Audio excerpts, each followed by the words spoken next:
Hey everybody, welcome back to the channel. A big, huge thank you to everyone who gave such love and support with me starting this. I appreciate you more than you will ever know, so much love to you.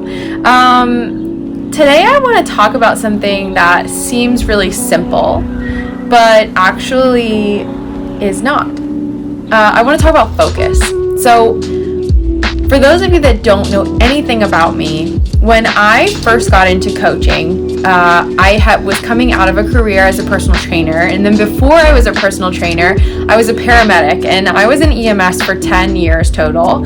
I left, I had PTSD, I was really, really anxious all the time, and I had a lot of anger problems and just a lot of ups and downs in my mood, and I was not in a very good place. And I found NLP, which is neuro-linguistic programming, and it taught me how to use my mind as a tool, and it taught me how to keep a positive outlook, and it taught me a lot of things on how our brains work and why I was feeling the things I was feeling. It helped me with things like letting go of past experiences that were causing negativity in my present and my future.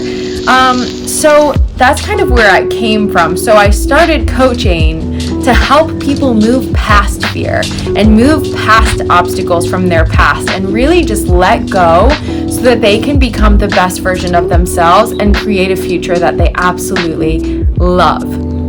So with that being said, we're in a time right now with this global pandemic of coronavirus that it's really easy for us to get pulled right down into fear, or we're being pulled down into the shutdown mode. So because we've been told to self-quarantine, I feel like a lot of people are taking that as, okay, my life is stopping for however long this lasts. And that's really not the case. So I want to talk about those things, and I feel like people for the first time are really having to face themselves.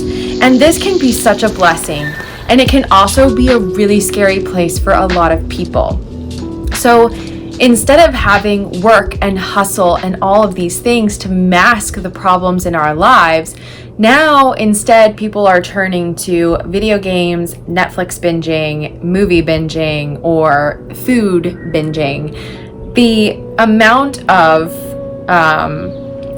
hoarding and stockpiling that's going on says a lot about our mindset as a whole, and that's a whole other video, but it's all mindset, and it's a focus. Right now I think it's a focus of there not being enough to go around. Like, for example, toilet paper. I never thought that I would see the day where you would go in the stores and the toilet paper aisle would just be empty, and it's been empty for weeks. It's just insane to me. But it's all a matter of focus. So in NLP, we always teach to focus on what you want. So you can always focus on what's going wrong in your life. Or you could focus on the opportunities and focus on what's good in your life. Because as Tony Robbins always says, where focus goes, energy flows. And the more energy we give to something, the more we see it, the more we notice it, and the more we get of it into our life. So really, it's the law of attraction. So you attract what you put out. If I go walk around negatively all day long, scared to death that I'm going to get sick and die, I am actually welcoming that into my life. And I don't want that. And I'm sure that you don't want that either. So it's really important to learn how to focus on something other than our fears.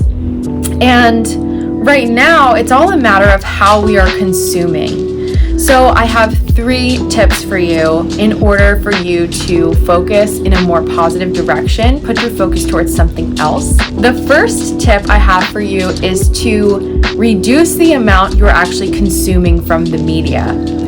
I have seen so many people, whether it be at work or here, that are refreshing their phones over and over and over. Or they put their phone down for maybe a minute, maybe less, maybe even like 30 seconds. People are putting them down, picking them back up, refreshing. They have this fear of missing out on information. They have this need to just keep consuming all the information that's coming out. But what that's doing, because what they're saying on the news does nothing but instill fear. They are not giving anything positive. They're giving no positive outlooks. They're saying this could last for a really long time. They're talking about death. They're talking about the spread of the sickness. They're talking about everything that is wrong, not what's actually been going well or what's going right. And they're not sharing all of the information that they have. And so that leaves a lot of uncertainty. So by consuming the same information over and over and over again, you are actually bringing it into your body. You're making it part of you, because emotions and fear and sadness and all of those, just the same as the positive emotions of joy and love, they become part of your physical body, and they affect your physical body in different ways. So my first suggestion is to reduce the amount you're consuming from the media. Maybe check it once a day. Maybe if you really want to, check it twice. Check it once in the morning, check it once in the evening. The amount of information that they get in a day is not going to be crucial enough that you have to be consuming it all day long. So consume enough to stay informed, but not to freak yourself out, we'll say. The second tip I have is to develop a morning routine. I know that people talk about morning routines all the time, and they make it sound like that has to be this super elaborate thing that lasts 2 hours, and you have to meditate for an hour, and then you have to exercise for an hour or whatever, and then you have to drink your green smoothie or whatever it may be. The morning routine does not have to be complicated. It just has to be a routine. So maybe you get up and you read for 10 minutes, or maybe you get up and you go for a walk or exercise or move your body. Get yourself going for the day. Get yourself centered before you even turn that TV on.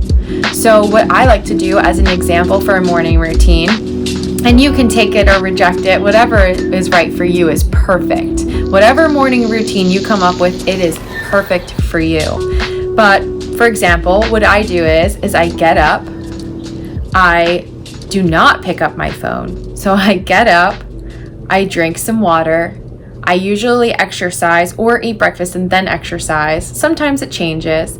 Then I will either read something positive or listen to a podcast, and then I will turn on the news and kind of get my information for the day, and then I'm done with it.